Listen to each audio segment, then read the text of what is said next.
Hello, everyone. I'm Suzanne Mettler, and I'm in the Government Department at Cornell University, and I'd like to welcome you here today to our inaugural webinar in a new series, Democracy 2020, organized by the American Democracy Collaborative. We are living through a pivotal time in the United States history. The American Democracy Collaborative is a group of political scientists, some of whom study the United States, including previous crises of democracy it has faced throughout its history, and others who study the conditions that have threatened democracies around the world. We have come together to examine the state of American democracy today. You can read more about our projects at americandemocracycollaborative.org. We will be posting information there about upcoming webinar events.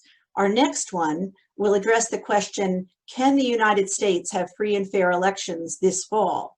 It will feature Ahmed Amal, Jake Grumbach, and Rick Hazen, which will be moderated by David Bateman.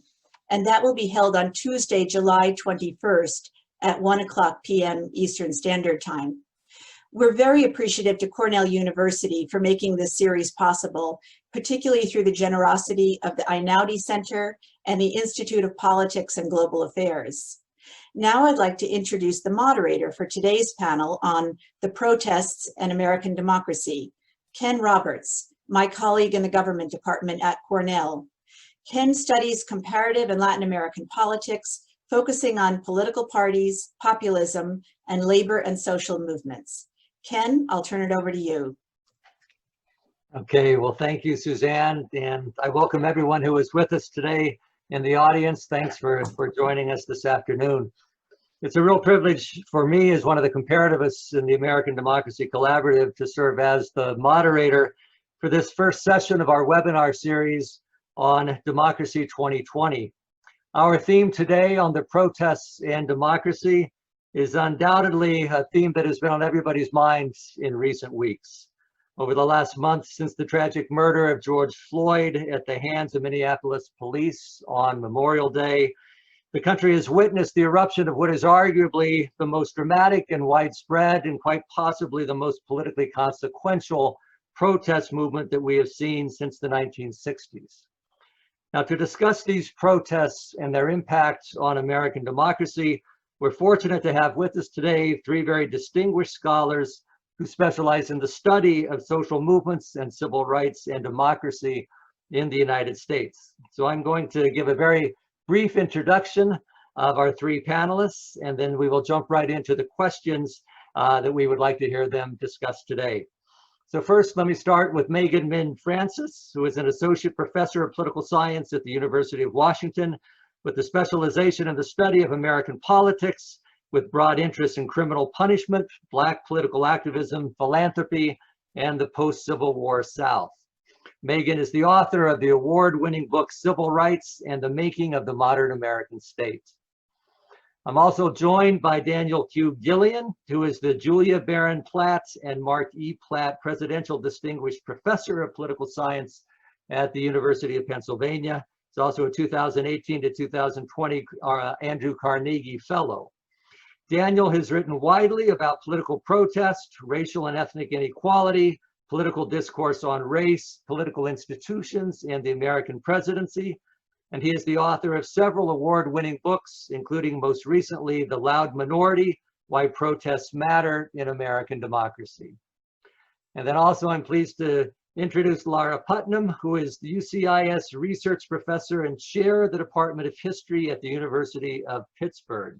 She researches social movements and political participation in local, national, and transnational dimensions. Her findings on grassroots political organizing in Rust Belt, Pennsylvania, and beyond have been featured in a number of publications, including a major new book, Upending American Politics, Polarizing Parties, Ideological Elites, and Citizen Activists from the Tea Party to the Anti-Trump Resistance. So what we'd like to do today with our format, we're going to start with a series of questions that I will pose to our panelists for about the first 45 minutes, and then we'll open it up for the final 30 minutes for questions and answers to members of the audience. Throughout the session, we invite members of the audience, if you'd like to pose a question to one of the panelists or to all of them, there's the Q&A, the question and answer function on your screen that you can use to submit a written question. And then we have a couple of our collaborators, Suzanne Mettler and Rob Lieberman, are with us. They're going to be going through the questions and culling them and maybe combining them and then sending them to me so that I can pose the questions to the audience. So that is how we will proceed for the next hour and 15 minutes. So let's go ahead and jump right into the questions. And the first question is essentially what you might call the why now question. Why is it that we're seeing this eruption of protests, even though we recognize, of course, that the Black Lives Matter movement has been around, it's been active for a couple of years in the United States. But I think it's still a question as to why George Floyd's murder has proven to be such a catalytic event. Given the long history of racial injustice and police brutality and the militarization of community policing in the United States, there are any number of tragic events that might have prompted the sort of sustained mass outrage that we've seen over the last month. So I'd like to ask you all, can you tell us why is it that you think this particular moment is different? In other words, why now? What do you find most surprising or striking about this recent wave of protests and the responses that it has met within the public and from public officials? So Megan, why don't we go ahead and start with you, and we'll go around and let each of you try to address that question, please. Okay, great. Thank you so much, Ken. First off, I just really want to appreciate the space that is being held here online, to my fellow esteemed panelists, Dan and Laura. I also really want to send my appreciation to the Democracy Collaborative, Rob, Suzanne, Jamila, Tom, Ken, and Rick for the labor that they've done, even in the summer, in holding space for all of us to have this conversation. Okay, so one of the things I'm sure now is that something feels different. And I've spent a long time trying to understand why that is the case. And if you can kind of allow me a moment of honesty here, initially, after, like in the beginning days of the protest after Breonna Taylor and George Floyd, I was kind of like, here we go again, right? In part because there is a very, very long history of racial violence, of whether it is modern day lynchings, but racial violence enacted upon Black people in this country, whether it is by law enforcement officers and or by white vigilantes. And sometimes, especially as we've seen over the last 5-7 years in the Black Lives Matter movement, we've seen kind of initial outrage and protest happen, and then like nothing institutionally or very little institutionally happen. So initially I was like, here we go again. But now, this 3-4 weeks later on, at least in my mind, there is something different about these protests this time. And I think that part of what is different is the layering of COVID and pandemic over kind of old-fashioned, regular racial violence and white supremacy, right? So in terms of what we had, in terms of that primed us, right? If we think about political science, right? Like the priming mechanism was COVID, right? That allowed kind of this universal understanding and like shared experience with so many of us.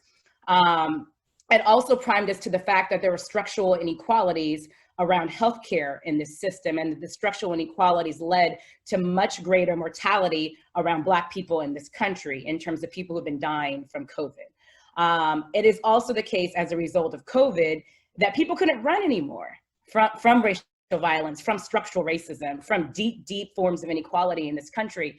And I think for me, as somebody who's focused on racial violence in my career, like one of the things that I've often seen is that like racism and racial violence and race is so overwhelming for the discipline, right? For regular people in general. And so I think that the ways that a lot of people have tried to manage deep forms of persisting racism in this country is to not deal with it at all and be like, oh, crazy things is happening. But you know what? There's still progress. There's still progress. But I think what the murders of Breonna Taylor and George Floyd really exposed is how much has not changed. and how many people need to wake up and do something in order for change to actually happen in our society. And so my sense is that kind of, that's what primed people. Like there was no recitals to go to, there was no vacations to escape to, right? There was no dinners and brunches. Y'all had to sit home and watch on the news, right? Read in the newspaper. And it was really hard to escape. And my sense has always been, and this is work of other colleagues of mine, right? That when people are really confronted with deep injustices and have to sit with it and think about it at length, they want to do something about it. And so for me, that is my sense about kind of a little bit about what is different this time.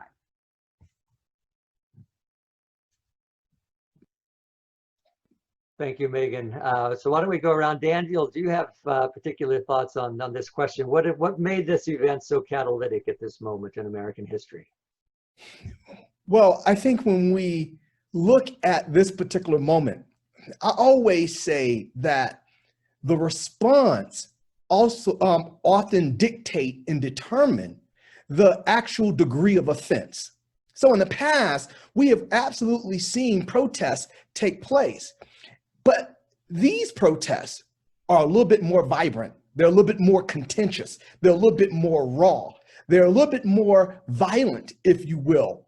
And as a consequence, it forces individuals to stop and say, man, something is really going on here. Oftentimes, when nothing gets done and we see these offenses take place, then it lulls the American conscience to believe it's okay. This is all right to treat African Americans as though they're inhumane. And so now we have a different environment in which individuals are hitting the streets, they're protesting, they're putting their anger and their frustrations on full display for the American public to see. And you cannot ignore that. I mean, the video itself, for sure, was horrific. If you don't feel anything after watching that video of that white police officer have his neck on George Floyd's neck, then you have nothing inside you. But beyond that actual video, we're seeing the response from protesters and what they're doing. You know, Mary McLeod Bethune said that we should protest openly anything that spites of discrimination and racism. And that is what you're seeing. You're seeing individuals, specifically in the Black community, protesting about everything. Now it's protesting about Aunt Jemima. It's Uncle Ben's. It's conservative Confederate statues that's up and about. We are for sure going into our political toolbox and using that tool of political protest to bring about change. And that can't be ignored. And so that is what's different, is not only the type of protest, not only the expansion of protests taking place here in America, but protests taking place in Berlin, in London. I mean, it has grown. This is a movement that we're experiencing. That right there cannot be ignored. And I think it's going to lead to great change. So that's what I see different. It is the response to this moment. So the last point I'll make is we probably shouldn't ask why now. We probably should ask why not now? Why did it take so long? Great, thanks, Dan. And Lara, what are your thoughts on this question? Absolutely. First of all, thank you so much for being here, and I'm really honored to be here learning so much from my fellow panelists as well. And I want to just add on to complement what they've already said. What strikes me the most when you ask what's different now, when I put it in historical comparison to where we've seen protests happening, especially over the last 4 or 5 years, which has been, you know, a time when we've seen in multiple cases over immigration issues, over the Muslim ban, the women's marches, we've seen protests in lots of places. These protests have been taken up in an order of magnitude more places. So that is stunning. There's a geographic breadth of uptake, which we haven't seen for anything, certainly within my lifetime, and never in this compressed space of time. So in the state of Pennsylvania alone, there are at least, we've already counted like 260 different communities that have held protests, and multiple ones of them have held multiple protests. So that's not 260 events, that's 260 different communities. Compare that, let's say, to the Women's March in 2017. That took place in 20 different communities within Pennsylvania, and that seemed like a lot at the time. But what's 10 times more places? So we're talking not just about big cities, we're talking not just about secondary cities. So let's say within Pennsylvania, again, drawing on the examples that I know, the African-American population of Pennsylvania is about 1.5 million people. Half of those people live outside of Pittsburgh and Philadelphia. So there's a really critical story here about the experiences of African-American people in these smaller cities, Rust Belt cities, and also in small towns. And in those places as well, we see really consistently young Black people stepping forward to lead and finding that they have allies to do so. And so part of what's fascinating as I hear Daniel talking about those, the positive synergies between response, the way that protesters respond, build more urgency for other people to take the concerns seriously. I think part of what we're seeing happening is that that the response, the uptake happened in a variety of places. It wasn't just a few iconic cities. And so what was most surprising to me was that after those first days, as Megan said, when you saw, the urgent response and then a media narrative about violence starting to take over, people, essentially, folks in town after town, small city after small city, sort of insisted on taking back that narrative and insisted instead on stepping forward and saying, we're not looters. This is about rights. This is about the violence that's being done to us. This is about what we're experiencing as racism within our community. And we're going to stand up for that and pick up that mantle of protest. And so as a result, because there were so many different, because people stepped forward and organized protests in so many different places, this isn't just a protest movement that has hit most Americans through a media screen. People aren't just seeing it through Facebook. They aren't just seeing it through the nightly news. They're seeing people within their own community, standing outside their own high school or in the downtown, holding up signs and speaking their own truths. And that's been really powerful. Thank you.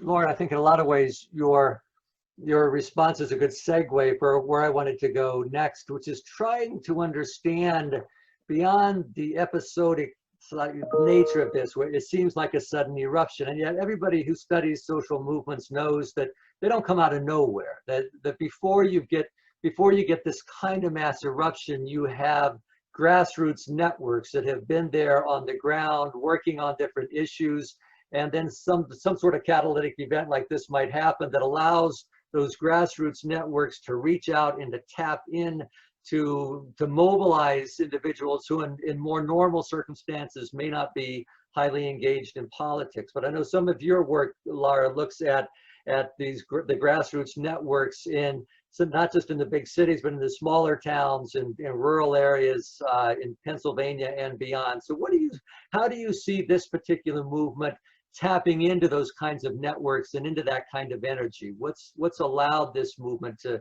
grow so rapidly? So what's striking to me is that the networks of sort of post-2016 anti-Trump grassroots organizing, which is what I had been focusing on my research on, which has been, as we've heard now many times, that anti-Trump grassroots organizing, whether Indivisible, Women's March, Sister District, and so on, and much more local groups, were really anchored in the suburbs, often in the hands of, led by women, post-retirement age with college degrees. So there's a particular geography to which kinds of places those groups have been strong. And they're now, trying to be supportive of this, but that is not who is making this happen. In fact, the geography is completely different. And so that part of what's so striking is that these are different networks. You're absolutely in places, in small cities, which have their own local history of police impunity and racialized violence. There have been networks of local young Black leaders working on issues of violence and policing, but with very little recognition and often very little political access, and little recognition by scholars as well, obviously with some important exceptions. So there's been, so those networks have been tapped into, but in even smaller, in places that are even sort of smaller towns, people are stepping forward and actually creating those networks on the fly. So there are at least 5 or 6 newly named Black Lives Matter groups or networks or movements in regions of Pennsylvania where we hadn't seen any activism before. If I can steal a second, I'll ask, I think we have a couple of slides. I'll just show 2 slides and then I'll be quiet on this point. So I think the first slide here, so these are all of the Pennsylvania school districts. It isn't even all, this is all the ones that I've managed to code so far. So where Pennsylvania school districts, where 1 or more Black Lives Matter protests has been held. And so that's, as you can see, it covers an enormous variety of geographic spaces. There are lots of rural districts, there are lots of small town districts, there are lots of old coal country areas, really declining industrial districts, as well as the places you see that are showing up in orange here are places like Allentown, Bethlehem, Easton, Reading. So there is a breadth to this. If we just go to the next slide, what you'll see in contrast, on the next slide, these are the places from which there was at least one person who tried to upload contact information to the Indivisible portal in 2017, 2018. And this isn't even places that actually had sort of functioning groups. This is sort of the aspirational anti-Trump's grassroots geography. And you can see it's really strong, it's dense, and it's important in Southeast Pennsylvania, in the sort of peach-colored suburbs. Those are sort of more upscale suburban districts. But if we go back to the previous slide, you'll see, not quite that, there we go. You see just how much of a much broader spread and depth of engagement we're seeing here. So this is what I say when I say that, you know, there's not a single story of grassroots organizing going on here. There are multiple different stories happening in different places. But again, the initiative taken by young Black leaders at real personal risk just can't be underestimated here. Okay, thank you. So Megan or Daniel, would either one of you like to share any thoughts on that question as to the role of pre-existing grassroots networks and how they're tapping into new energies and new social groups that might be part of the protest? I'll jump in real quick here. So I just really want to underscore that I think for a lot of people watching these protests take place on their TV screens and or reading about them in the newspaper, that they thought, they were like, wow, this seems to have come out of nowhere. But it's really important to understand that movements and organizing and protests that we've seen over the past month now take a long time. That dramatic social change in this country is not something that is created in a vacuum, right? That the political language, this is something that Dan and I both talk about in terms of the civil rights movement, obviously in different time periods, but the political language, the organizing infrastructure, the strategizing that happens about a new world, that a new world is actually possible, and the ways that that protesters and the public and the news media, right, the harnessing of those types of relationships and contexts, that is something that has been developed over years, right? And grassroots organizations have been really at the forefront. For me, what I think about in terms of like, to understand this moment means that we have to look at a range of different organizations who've been organizing on the ground, most often in the shadows, with little support from big philanthropy and or from big donors. But I'm thinking specifically about abolitionist organizing, right? That all of a sudden people are like, what does defund the police mean? What is abolition?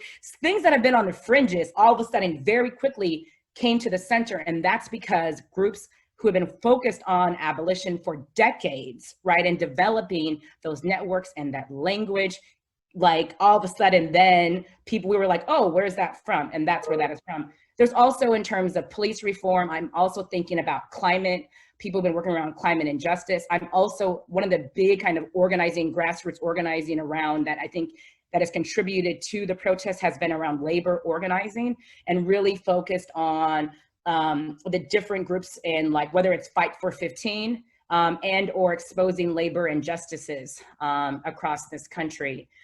Finally, I think one of the other big aspects is around individuals who've been organizing for a while around national security and surveillance and privacy, and trying to draw links to the way in which law enforcement operates and how oftentimes new advances in technologies around law enforcement often get practiced in poor communities of color. And so I think that like a lot of, again, the language that we have now to talk about what is wrong, and some of the language that exists to talk about systemic racism comes from the organizing of these groups on the ground. And if I could just add on to a point that Megan made about, this has taken place for quite some time now. It's a continuation, even to think about George Floyd protests as being a catalyst. I wouldn't quite characterize it like that. I would characterize it as being the crescendo of multiple protests that have taken place, looking to push back on notions of inequity and racism and discrimination. Thank you. Let me just take a moment to remind the audience as you're listening, if you have questions that come to your mind that you'd like to pose to one of our panelists or several of them, you can use the Q&A function and send in a written question, and we'll save some time here at the end to get around to those. Let me put a different question on the table, and Dan, why don't we start with you on this one? It has to do with President Trump's response to this protest movement. And in some ways, I think his natural instinct was to play the law and order card, if you want to call it that. There was a Nixonian element trying to appeal to what he may think of as the silent majority, and clearly playing to sort of the law and order side of the role of the American state.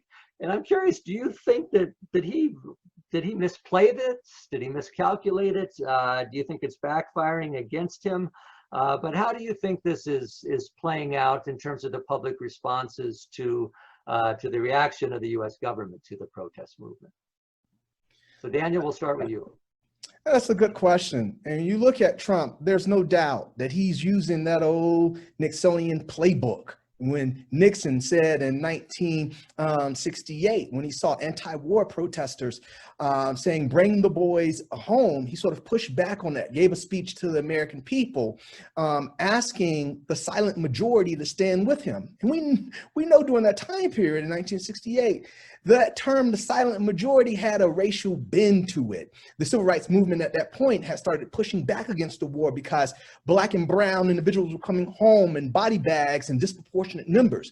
In addition to that, King encouraged college students to avoid joining the military because he felt it was an unjust war. And so that term fell out of usage for some time because of these notions, until we saw it come back again around 2015, 2016 with Don't Trump. He actually had a campaign slogan saying, the silent majority stands with me. You could actually buy signs that say the silent majority stands with Trump on Amazon for the low price of $14.92 after the election took place. But he wanted to sort of utilize that language and galvanize what he thought would be the opposing force to protesters. The reality, though, is that if you look back at 1968, even though Nixon came into office, protests that happened throughout the nation was beneficial for Democratic candidates because protest has a more localized effect. And so if you look at, let's say, Chicago with a representative named Abner Mikva, who ran, and protesters had descended upon Chicago, he was able to push back on the Democratic machine and come in office. He was not alone. There were others who were also able to be successful. So protest has that very localized effect. Now, when Trump looks back at that, I think that he paints a negative narrative. He paints a narrative that potentially tries to give him the benefit. The reality, as he's seeing it play out in 2020, is that it's not. The silent majority is often being informed by protesters, which I refer to as the loud minority. They are understanding the issues, they are understanding various scenarios, they're understanding the various inequities that racial minorities have to deal with, the Black community have to deal with, and they sympathize to those sort of concerns. There's no wonder that when protests on race occurs, then race becomes an issue on the public agenda. Public opinion starts to go up along race, and it's happening now. It's also impacting and affecting Democratic candidates. You know, individuals like Bowman in New York is riding, I think, that wave. Booker is making it a more competitive election in Kentucky. And so the silent majority that Trump is looking at and he's trying to galvanize isn't going to be the silent majority that's going to benefit him in this 2020 election. So I think he's making a mistake if he's trying to lean on that in words like law and order. But I don't know. Trump, as my mom would say, is hard-headed. So I don't know if he's going to pay attention to what I'm saying or what anyone else is saying about these issues. Thanks, Daniel. In some ways, Daniel, I think is tapped into where we wanted to go with the next set of questions having to do with the larger impact of the protest movement. How does it affect public opinion? How does it affect the political parties? How does it affect the elections, both at local levels, for Congress, as well as for the presidency coming up? We know there's a lot coming that's going to be happening over the next 6 months in American politics. So why don't we raise that set of issues, and I'll let Megan and Lara chime in as well as to what you see as the larger impact of this movement upon American politics. Megan, why don't we go ahead? We'll let you talk about that first. Great. I mean, so in terms of, this is all speculation right now about the impact of these protests on, at least for me, in terms of formal institutions. I expect the protests this time to have a durable impact on our political establishment. I mean, my sense is that this is more than a hope. And in part, I think, right, the protests have exposed so much, but for me, it's very clear as somebody who's focused on Black politics that this, as well as American politics, that the protests have in so many ways exposed the failure of establishment politics and a certain type of politics, right? So in so many ways, in the 60s, kind of the compromise that was brokered was that after the Civil Rights Act of 64 and the Voting Rights Act of 65, right, was that, like, in terms of if we can like provide more protections and rights guarantees, then that will improve Black people's just like life chances, as well as just rights and experience in this country, right? And citizenship rights in this country. And so we've seen obviously a lot of progress happen, but at the same time, right, in 2020, Black people are still being killed in broad daylight by white vigilantes and by people of the state. And so for me, in terms of, and this is, like, again, right after we have all these Black mayors in office, this is after we've had a Black man ascend the highest position in this country as president of the United States. And one of the things, I mean, this is, I am not at all the first person to say this. Many people have said this before me, but it doesn't matter, right, if you wear a suit, it doesn't matter if you wear a dress, right, that like Black people are still being killed. And so in terms of, we need a different type of politics, perhaps we need to pay attention to a new set of leaders. And one of the things that you definitely have seen play out in the primary process across this country is a deep frustration and, dare I say, even rage with the Democrat Party, right? And wanting something new. This is part of why there was so much energy, especially around Black voters, around Elizabeth Warren, around Bernie Sanders, because they were at least offering a different vision of the way perhaps that the Democrat Party could operate in this country. And so what I think you'll see around Democrat politics, and we've seen this especially if we think about some of the recent election in New York, is that my sense is that you'll see an even more diverse Congress, that these protests have likely pushed Biden, hopefully a little bit to the left on a number of concerns. And my sense is that a number of individuals who we think to be political leaders, that are expansion in world about who could be leaders in this country and whose visions do we need to actually pay attention to, need to change. And the last thing I'll say, because I know I'm almost at time, is I spent a long time, especially working in the early 20th century, thinking about why did Black leaders, and why did Black people on the ground fight for a new type of rights making and citizenship, something that they had yet to experience or even see, right? How do they fight for something that they didn't even think was actually possible? And so one of the things for me that has been really energizing about this moment is that people using and harnessing a type of radical imagination about a set of democratic possibilities. And saying just because we haven't seen them, just because we haven't experienced them as a country, as a people, doesn't mean that a new way of operating, a new set of like accountability and transparency, it doesn't mean that that's not possible. And so I'm just really excited to listen to kind of the dreams and the thinking of a new set of leaders. Thank you, Megan. Lara, I'd like to get your thoughts on what you think this is likely to be in terms of the impact on other parts of American politics. Yeah, absolutely. I mean, there are going to be multiple different layers and timeframes of impact. One thing which is really striking is to see in place after place in small cities and small towns, the folks who've come together to protest, who often, again, are much younger, much more diverse, much more class diverse than people we'd previously seen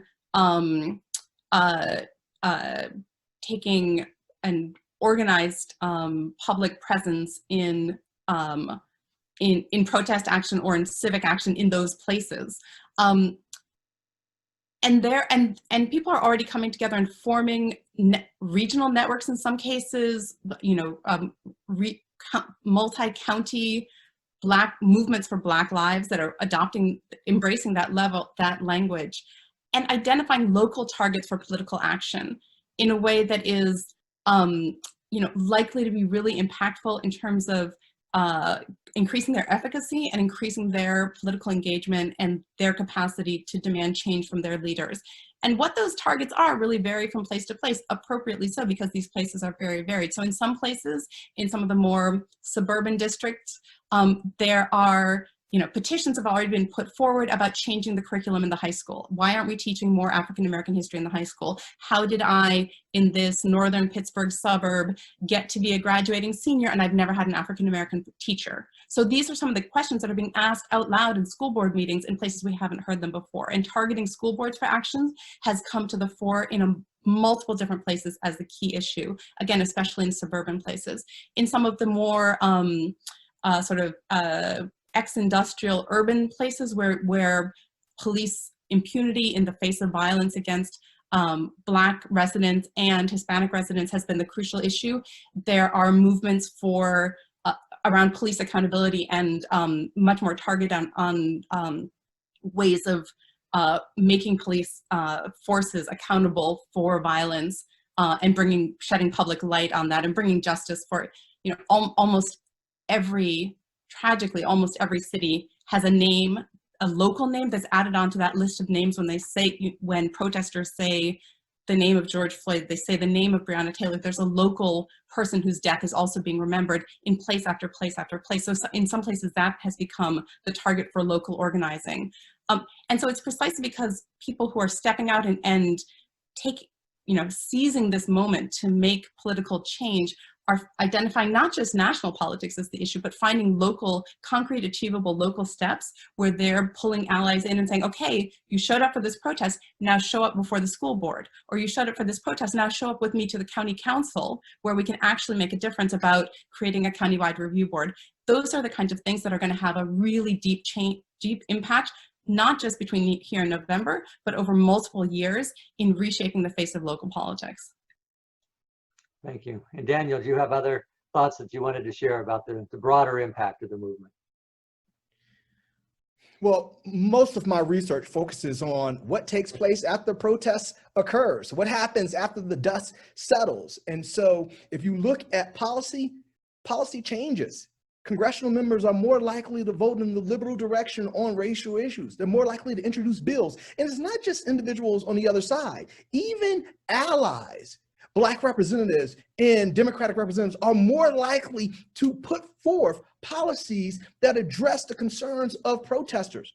In my most recent work, looking at the impact of the elections, or impact of protests on the elections, we see that protest has a rippling effect on the electoral process. When protest takes place, you have more seasoned representatives and candidates likely to enter the race to compete against incumbents. You actually have more money that is donated and contributed to Democratic campaigns. And I know that protesters don't want to look at protests as a money-making endeavor, but it brings billions of dollars into the electorate. You analyze GoFundMe and a host of other things.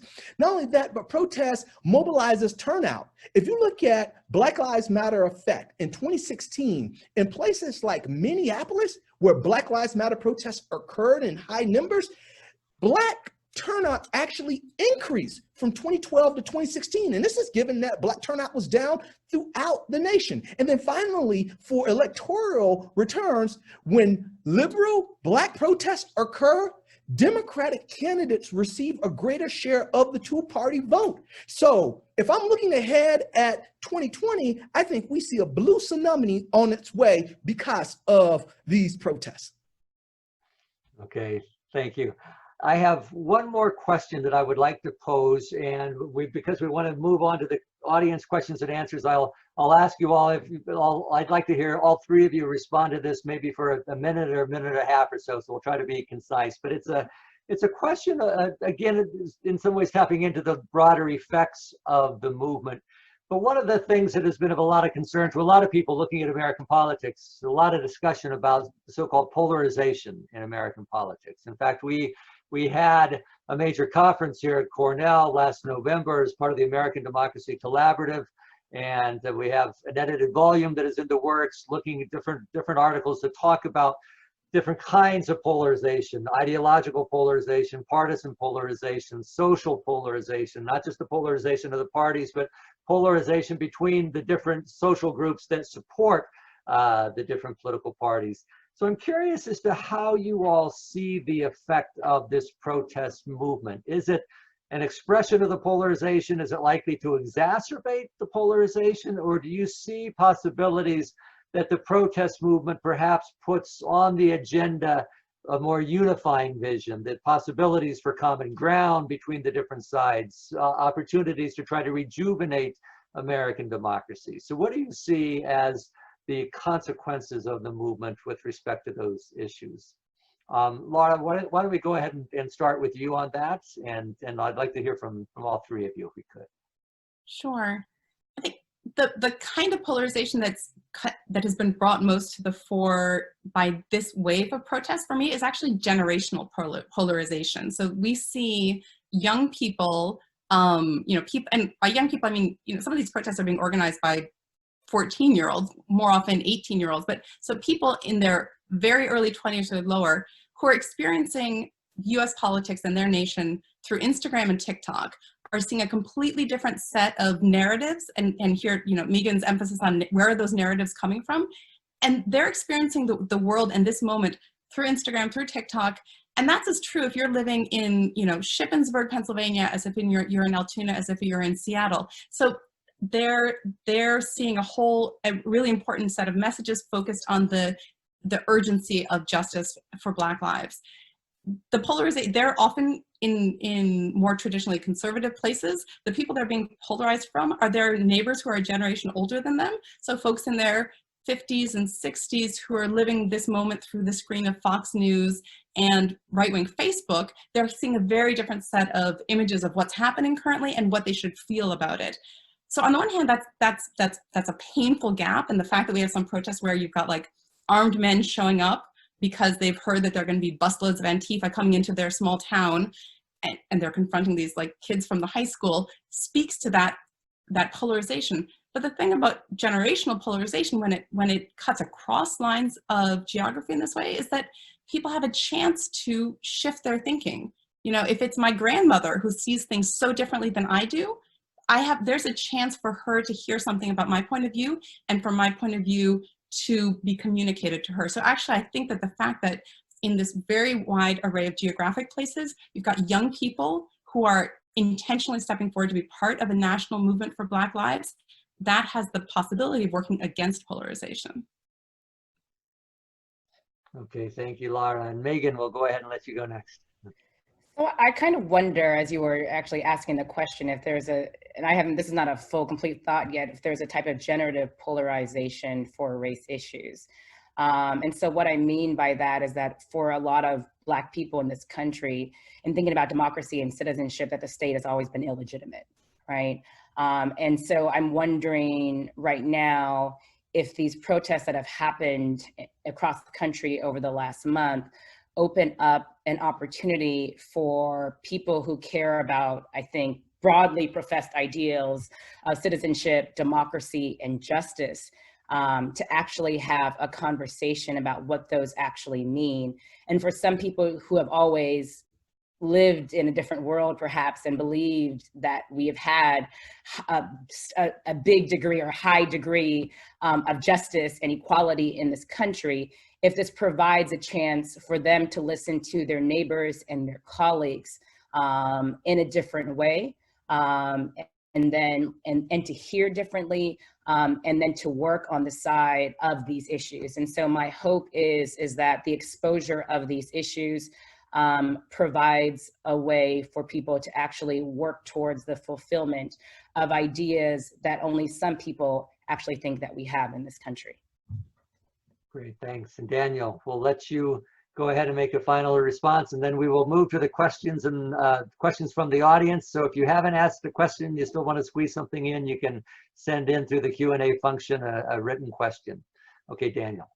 So real quickly, the polarization that we have become also familiar with, I think protests have done a good job, especially these protests, these George Floyd protests dealing with race, have done a good job of allowing us to bridge the gap somewhat, at least in terms of looking at inequities. You know, there are a lot of people who look at these look at this particular event with the George Floyd video and say that's wrong. And you know, I don't care what ideological viewpoint you come from, individuals say that's wrong. Now, we've bridged the gap of polarization on that note, recognizing it's wrong.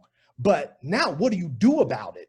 Now, that's where polarization comes back into play, because I think that when we look at protests, we begin to view them through an ideological lens. We see the women's movement, we see March for Our Lives, we see Black Lives Matter, and we say those are liberal protests. If we see protests as pushing back on the lockdown for the coronavirus or the Tea Party protests, we say those are conservative protests. That polarization actually benefits Democrats or Republicans, depending upon what way it's turning for ideological protests at the polls. It allows for a white California woman who does not care much about Black Lives Matter to look at these events and say, oh, I'm gonna put a black square on the internet, or I'm gonna shine a flashlight in the sky and try and push back in any way that they know how. But it builds the coalition, that ideological, that embracing of the liberal perspective builds the coalition in a way that fuels electoral outcomes. And if it was on the conservative side, we would see that take place. So polarization is actually doing a good job of amplifying, I think, the voice of Black Lives Matter protests now, because liberals who have not been informed of these racial issues have now become informed and now are more mobilized to do something about it. And that in some way is a positive thing. Very good, thank you. Okay, so I'm going to turn to the questions that we are starting to receive from the audience. I think what I'm going to do, I'm going to pose the first two questions, and then we'll go around and we'll give you all a chance to, you can respond to one of them or quickly to both of them if you'd like. But first I have a question from Jack Samuels in the audience. To what extent have the rhetoric, policies, and actions of President Trump contributed to the extent and the intensity of the protest? And then a second question from Armando Perez. How does the social activism areas correlate to the political red/blue shading in the state of Pennsylvania? So I think, Lara, this is directed to you in particular. Has there been overlap between politically conservative areas and the level of activism, or have conservative areas been much less active? Okay, why don't we start, Megan? I'll go ahead and let you start with either one of those that you'd like to respond. Okay, I'll try to go very quickly on the first one. I think in terms of President Trump's rhetoric about these has in so many ways provided like actually fuel to the protest, right? That what we've seen in the past in terms of American politics is presidents doing a lot, but mostly the very least that they can do to be like, oh, hey, protest, like relax. We'll do a summit. We'll invite you to the White House, but like easy out there, right? You're making me look back. Trump's like, I don't care about y'all. Do what you want to do, right? And that has at least given a lot of the protesters out there a sense of, I have nothing to lose then. And so in a lot of ways, I think that his policy of not meeting the protesters and being so adversarial has actually fueled protests. Okay, and Lara, would you like to take your crack at the Pennsylvania question? Lara, I think your mute is still on. Absolutely. Let me ask, is it possible for me to share my screen now? Because otherwise I'll just gesture towards a big, large stretch of red Pennsylvania. There have been protests held in community after community where Trump won by 40 points or more, which is to say, you know, Hillary Clinton got 20% of the vote, 25% of the vote. So absolutely, that's part of what's been. So, okay, well, you know, I actually don't have the slides that I pre-shared don't have the election results, so I apologize for that. So yes, there have been, and what's been striking is there have been protests both in the sort of Philly, Collier County, some of the exurban, sort of more upscale suburbs that had been traditionally Republican and have been trending purple into blue recently. But there have also been lots of suburbs in the old declining industrial areas that had been traditionally heavily Democratic, but have been trending into much more conservative voting patterns. So the sort of classic places that people think of as Obama-Trump areas, but that really have been on that trajectory away from the diversifying Democratic Party for a long time now. There have been protests there as well. And sort of, and quite strikingly, you know, Pennsylvania's political geography, like so many places, has lots of majority African-American school districts centered on old urban cores, surrounded by majority white school districts that were created to pull resources away from those diverse communities. And in many places in both the sort of more white suburbs and in the much more heavily African-American urban core, there have been protests in both of those places. And again, that's part of what's so striking, is to see that spread of uptake. Thank you. I think the next question I'm seeing might be a good one for you, Daniel. So why don't I go ahead and raise it? And if there's anything you wanted to reflect on the previous question, feel free to do that as well. But I have a question from Jennifer McCoy. It says, to what extent is the multiracial nature of these protests new and important? And can the movement be sustained to the point of achieving policy change? So Daniel, I'll let you. That's a good question. And, you know, if you attend any of these Black Lives Matter movement as I have, I look out at the crowd and I say, man, there's something different here. There are a lot of people who do not look like me. And that's a positive thing. I mean, that's just a great thing, because you have individuals who are buying into the coalition. And the reality of race in America is that sometimes just pure Blackness has an ability to taint the cause, where individuals might see it as un-American. Individuals might see it as not being a sufficient cause for us to stand with. But as you have other allies join in, it changes the complexion now, where people start to say to themselves, oh, this is something important, this is something different. And so I think the multiracial mixing of the protest has led to some benefits, where individuals are now able to put this on not only the public agenda, but also the policy agenda. The one thing that I might be concerned about with any sort of situation in which you have a coalition that grows is that the policy outcomes might become also very broad and multicultural, and that can potentially be pragmatic. I mean, we heard Biden, when talking about reparations, expand beyond Blacks and say that we need reparations for other groups. It's almost like you're expanding these Black specific concerns to broaden them out in a way that does not address the unique issues and problems happening in the Black community. So I do believe that the coalition growing is a positive thing. We just have to be careful that the concessions that we receive does not also move beyond the catalyst, the reason why we were protesting to begin with, and that's important. Thank you. And Megan or Lara, would either one of you like to add to that? Yeah, I just want a two-finger. I also just want to state one of the things, one of my problems with Zoom webinars is that like I cannot do my amening that I normally do like when I am in person, but I very much feel, I always feel this when Dan is in the room, that I am having a type of church, even in political science. So I just want to acknowledge and appreciate that.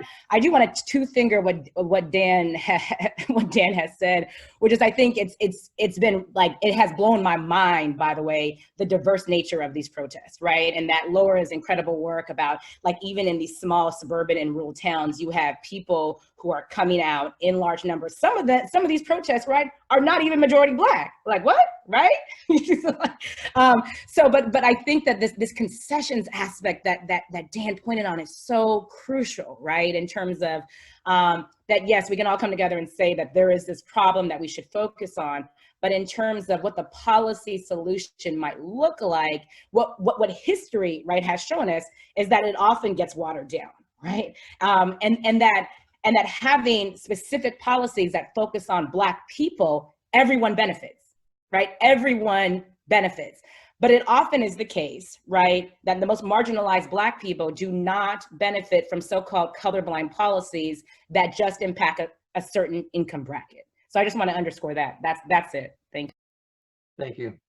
So let me move to another question. We have a question from Jeff Broxmeyer, and it's essentially trying to situate the Black Lives Matter movement historically. So he says we can situate today's BLM protests historically in a number of ways. It's a continuation of the freedom struggle, and in relation to the post-2008 upsurge, a conservative mobilization, the militias, gun groups, anti-immigrant groups leading up to the Tea Party. And so he asks, how should we think about this moment in relation to these historical antecedents? So Lara, why don't I give you a chance to share your thoughts on that first? Sure.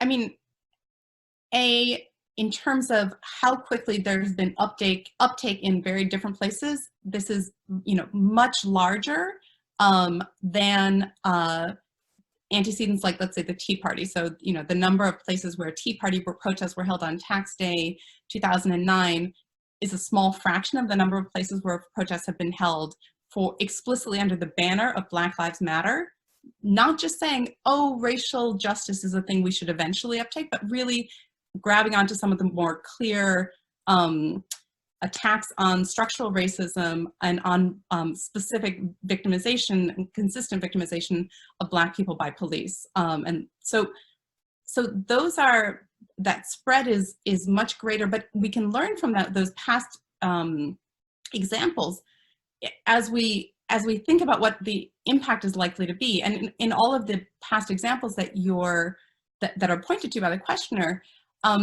we see the dynamic of protesting then led into a sort of positive synergies, a sort of virtuous circle of political engagement, which both had in every place, local dynamics, and that was absolutely true of Tea Party groups, which didn't appear out of nowhere. They were usually reorganizing local conservative Christian groups that had already been involved in, struggles to organize and run candidates for school board and so on. But it brought in new people, and it tied them in with a sort of vision and a sense of coherent, collective identity. And that had a big impact then on shaping, the local political ecosystem. So similarly, I think that's part of, as we look ahead, none of us can predict the future. Historians can't even predict the past. We certainly can't predict the future. But I think there's every reason to think that these local groups that we see forming themselves, defining targets, are likely to progress, if not everywhere, at least in lots of places, in a kind of similar way of creating these virtuous circles of civic engagement and shaping a new generation of local political leadership that then becomes a new generation of regional, statewide, and national leadership. Okay, thank you. Daniel and Megan, you all have, both of you have worked on historical patterns of protest and their effects. So why don't I let you share your thoughts on this question as well. How would you situate this current cycle of mobilization in the longer historical record? Megan, why don't you go ahead?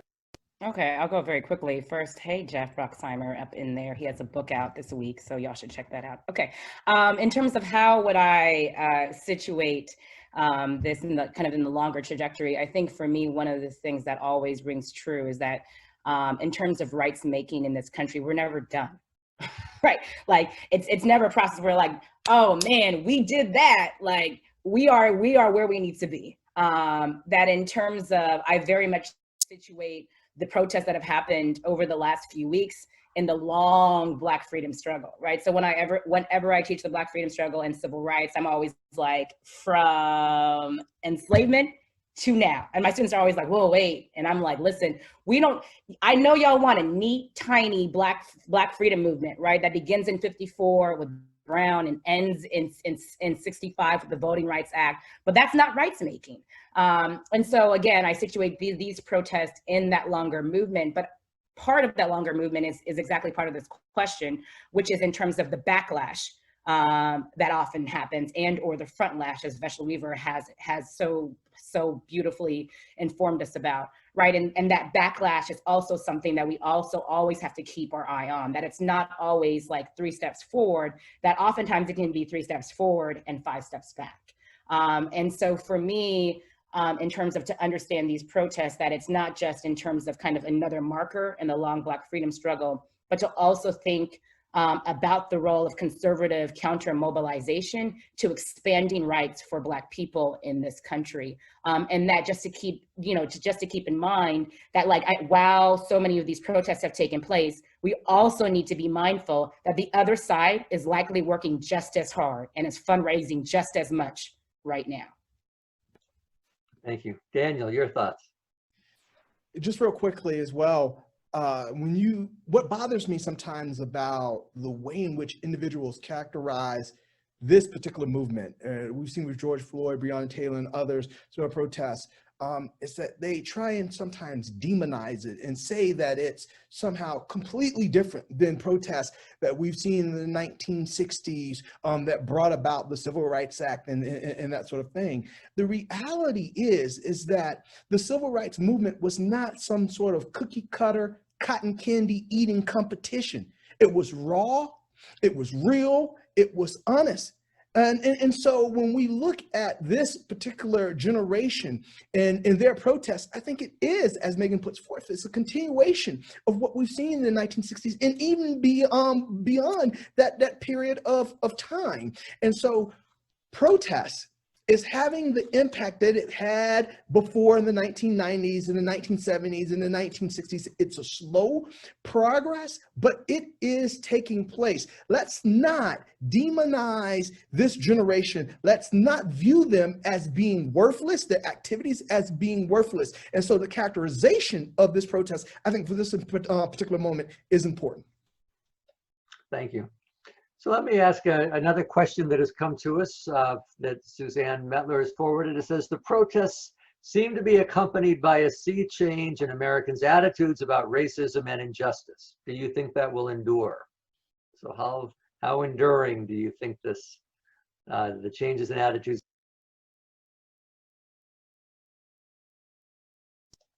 Sorry, I think I cut myself off. Megan, would you like to take a crack at that one first? Well, I was gonna tell Dan, because Dan's face looked like he wanted to holler at this question. Let me just try to just to give him time to get started here. I do think that I'm not sure about a sea change. In part because I think that there's been obviously great moments in the past where people kind of have woken up and have realized a lot of racial injustice that has happened, and things have gone back to being the same. I think that there's going to be specific areas where you do see a sea change, right? And so I think for me, the most dramatic, at least one of the biggest changes, at least on a poll last week, was a dramatic change in Americans who believe that a transformative change needs to happen in American policing in this country. And I think it's at 60%. Now, 60% don't believe the police need to be defunded yet, but in terms of the mark around the percentage of Americans who believe there needs to be a dramatic change in policing, that is huge. And so I think that there will be kind of a durable sea change moving forwards in policing. see. However, I'm not certain in other areas such as education and employment, in part because I think it's always been the case that, especially for white Americans, it's easier to change institutions that don't directly impact their lives. And so for institutions that do impact their lives, of course, a lot of my colleagues who work on education disparities and inequalities, you'll see that education is one of those areas where you're like, you believe abstractly in an ideal of equality. You believe that every kid should have like an equal education. But when that vote comes home, you're like, whoa, hey, but my child needs. And so I think that you'll see kind of the change happen in different areas, but around those institutions that are really close to people, and in which the ways that inequality is calcified in some institutions and that has impacted certain people, I think that's going to be a lot harder to change. Let me also jump in here, because I think what we'll see are different types of change take place. Some that might be fleeting, and some that might be that might have longevity and might be more sustaining. So let me speak about the fleeting one first, and that is the way in which society talks about race. I mean, it's in the discussion. Everyone's considering. All of our universities and corporations are talking about race now. We're putting on seminars. We're engaging in the dialogue, as we should be doing. Will this continue? I don't think so. I think that the next shiny thing will come along and we'll talk about that particular issue. However, there are some sustaining aspects of this particular moment that we'll see take place. The way in which we view, for example, Confederate statues and what we decide to say, you know, this is what our legacy of America should be about. The way we see those things, even the naming of things, corporations, Dixie Chicks are now just chicks. I mean, I think that's going to stay around for a while. But we also have more sort of sustaining change taking place in terms of elections and policies. As I've indicated before, protest has the ability to influence who is coming into office, who's deciding to run. Once those individuals now come in office, they create a more favorable and receptive environment for the next protest or the next concern that individuals have to be taken up and to be implemented into our society. So at this particular moment, I want to take both the fleeting and the long-standing, embrace it, and continue to move on. Thank you. Thank you. Lara, I'm interested in your reflection on this from the places that you study in Pennsylvania. How durable do you see changes in attitudes likely to be coming out of this protest movement? Absolutely. I think this protest movement looks to be crystallizing explicit anti-racism as part of youth culture, not for everybody, but for a much wider array of America's young people, including young people in rural areas, young people in small towns, white young people in rural areas, white young people in small towns, and everything that we know about attitudes and political attitudes and social attitudes suggests that formative experiences in exactly this age group, sort of late teens, early 20s, are really impactful. And you know, so the piece of this, which is sort of a cohort experience, which is going on, I think is likely to stick with that generation. This is, you know, a generation of kids whose experience of high school was shaped by active shooter drills, by maybe taking part in a mobilization around gun law reform led by the Parkland kids, and also whose understanding of race in America was really firmly shaped by Colin Kaepernick and those protests, and you know, whose array of influencers and inputs about racism in America is coming from a much broader range of voices, including lots of prominent, you know, important African-American voices than the older white folks around them. That attitudinal change, I think, is going to be baked into America moving forward, and it's going to slowly increase its impact, and maybe slowly increase the range of the possible, and maybe exert some slowdown effect on that backlash that Megan is so importantly describing. So the dynamics to drive that backlash are absolutely in place, but on the other hand, you've got a generational dynamic that's maybe going to work a little bit against it. Thank you. So I'm we've got just a couple of minutes left. I'm going to ask two questions together because they relate to each other. So one is coming in from Tom Keck. It says, what do panelists see as likely short and medium-term electoral impacts of the BLM protests? And what are the key mechanisms connecting protest and electoral organizing? All right, so it's a question directly about what's coming up in November with the elections. And then related to that, coming in from Tom Popinski, who's a member of our American Democracy Collaborative. Tom is asking regarding the mobilization in November, is this something we can predict? What sorts of mobilization and protests can we expect around Election Day itself? And should we be wary of counter-mobilization or counter-protest? And how will today's mobilization interact with deep concerns about electoral fairness and access? That's something we're going to be talking a lot about in our series next month. But Dan, why don't we go ahead and start with you? A question about what's the likely effects of this on the protest process, on the election process coming up in the fall. If we look at elections coming up in the fall, we're going to see some immediate impacts. For sure, you're going to see voter turnout drives increase. You're going to see more people registering. You're also going to see more campaign contributions heading into the coffers of Democratic politicians and Democratic candidates. I think we're seeing that take place already. But I also believe that you're going to see the share of the two-party vote go in the direction of Democrats. I can be very specific about this. If you look at 50 liberal protests, and if there are Black Lives Matter protests occurring in a congressional district, you can expect there to be a 2% gain in the Democratic share of the two-party vote and a negative 7% loss in the Republican vote. I mean, this is not, sort of whimful thinking. This is not trying to be optimistic. I mean, we can run analysis on this to assess the empirical observable impact of protests. So that's what we expect to be the predictable impact. I think this is also going to galvanize the Black community in terms of mobilizing them to turn out to vote. As I've indicated before, we saw this in 2016 in Minneapolis. Now, having said all that, I think that we also need to pay attention to what Biden does with his running mate, who he decides to select, who he decides to pick up.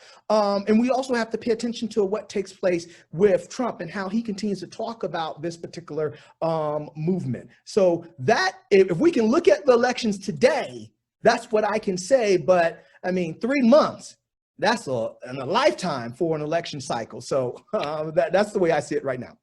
Great, thanks. Okay, Megan, would you like to take a minute to share your thoughts on this? Yeah, I think that for me, kind of the impacts of these protests on the November elections, which Dan is correct in pointing out, it's 3 months is a lifetime. But I think one of the things that is clear, and I do really very much want to amplify the work of an organization called the Black Voters Matter Fund. And they operate mostly in the South, organizing Black voters. But the way in which they mobilize isn't this kind of the regular get out the vote campaigns and kind of canvassing neighborhoods and explaining why people should vote. The way in which they operate is very much about going to meet people and asking what they need in terms of to be heard and as a community, right? And also understanding the vote as one tool in a much wider toolbox of political participation methods. And so one aspect that I think the protest has highlighted in so many ways is how so many people have not had some of their most important concerns heard by their local, state, and or federal elected officials. And it seems that what the protests have done is it's highlighted these issues. And we've seen a lot of public officials actually address deep systemic racism in their communities in ways that I think a lot of community members perhaps feel heard in a different way. And so my sense is that there's going to be some payoff of that in November in the election. And it is definitely going to be the case that many people still see the way that change happens is through the ballot. So I definitely see, I'm really excited actually about turnout in November. Thank you. And Lara, we'll give you the last word here. Yeah, just to confirm that from what I'm seeing and hearing from people at the local level, the micro level, it's completely consistent with the more macro level, quantitative patterns that Daniel's pointing to, and that Megan's pointing to. So that people tell me, the conversations. So I was just interviewing someone who's the vice chair of her local Democratic Party, a young woman trying to really diversify the party in her area, and she said the conversations are different. I was there tabling there was a protest, there were speakers, I was tabling, I said, as I always do, are you registered to vote? 2 young women came over, and it wasn't like, oh yeah, it was, the one was telling her friend, oh, I told you, you got to get yourself registered, this woman will help you do it. So there was a palpable difference in how, again, in this case, young people in particular, who had every reason to be disenchanted from the political system, were approaching the possibility of voting. That's really impactful. Very good. Well, let me thank all of our panelists for an incredibly stimulating discussion. So Megan, Daniel, and Lara, this has been very interesting, and we're really grateful that you all have helped us get our series off to a fine start today. I'm told that we had over 300 people in the audience, and I think we had over 40 questions. So I apologize to those of you who asked questions and were not able to get them answered. But I do hope that you will tune in the next time. Let me just reiterate, our next series is coming up on Tuesday, July 21st, and it is on a topic that is also on everybody's mind. Can we have free and fair elections in November 2020?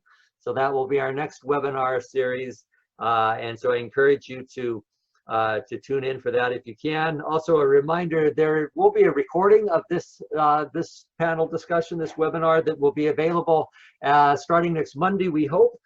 So next week, if you would like to see the recording, it's available on the website of the American Democracy Collaborative.org. So I encourage you to take a look if you can. So once again, thank you, Megan and Daniel and Lara. Thank you to the Einaudi Center and the Institute for the Study of Politics and Global Affairs at Cornell. I think it's been a very interesting session, and we thank everyone in the audience who's been part of this. Thank you. Thank you. Appreciate it. Yes. Thank you so much. Thanks.